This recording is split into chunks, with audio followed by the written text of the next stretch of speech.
Lesson 8. Asking Questions. Fazendo perguntas. Parte 2.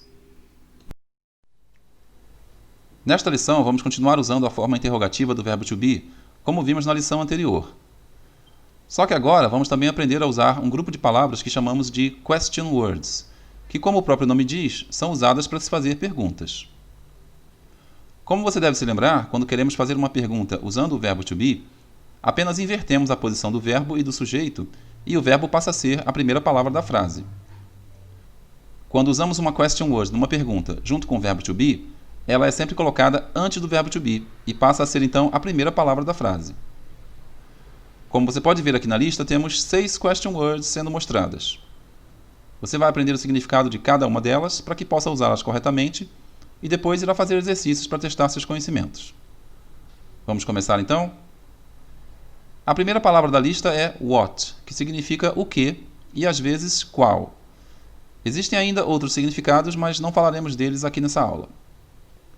Vamos ver alguns exemplos de frases onde what é usada. O primeiro exemplo é What's your name? Tradução, qual o seu nome? O outro exemplo é What's your favorite subject? Tradução, qual a sua matéria favorita ou assunto favorito? Veja que o what é a primeira palavra das duas frases e que a forma is do verbo to be está sendo usada logo depois, porque a frase está no singular. Caso a frase estivesse no plural, a forma do verbo to be seria are. Essa estrutura sempre se repete quando você tem question words sendo usadas com o verbo to be.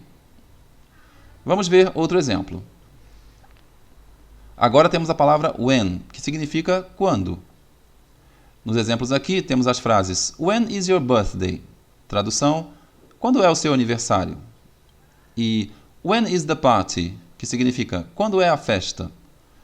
Vejam mais uma vez que a forma do verbo to be está logo após a palavra when, ou seja, a mesma estrutura de what que vimos anteriormente. Vamos agora ver mais uma palavra.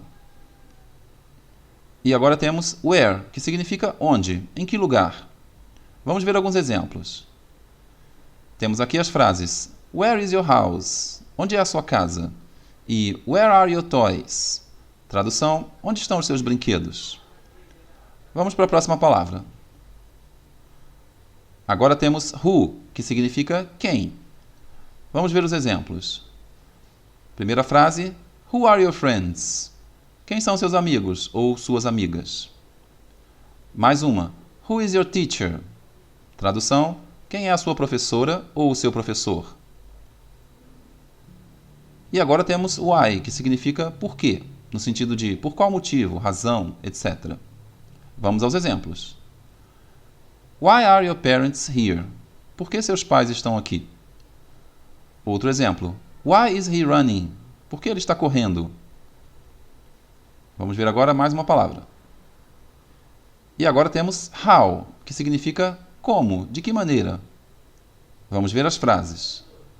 How is your mother? Tradução, como está sua mãe? Outra frase.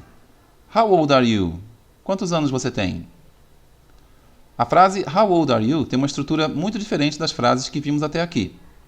Reparem que dessa vez o verbo to be não é a segunda palavra da frase. O que aconteceu é que colocamos um adjetivo depois de how para completarmos o significado da pergunta. Como a pergunta é sobre idade, usamos a palavra old logo após how. Se a pergunta fosse sobre distância, usaríamos a combinação how far, pois far significa longe. Se a pergunta fosse sobre tamanho, usaríamos a combinação how big, já que big significa grande. E assim por diante. Não podemos fazer isso com qualquer adjetivo, mas essa combinação how mais adjetivo é bem comum em inglês. E vamos ficando por aqui. No próximo vídeo vamos praticar as estruturas que estudamos nessa aula para você fixar o conteúdo que foi discutido. Nos vemos lá então. Um grande abraço!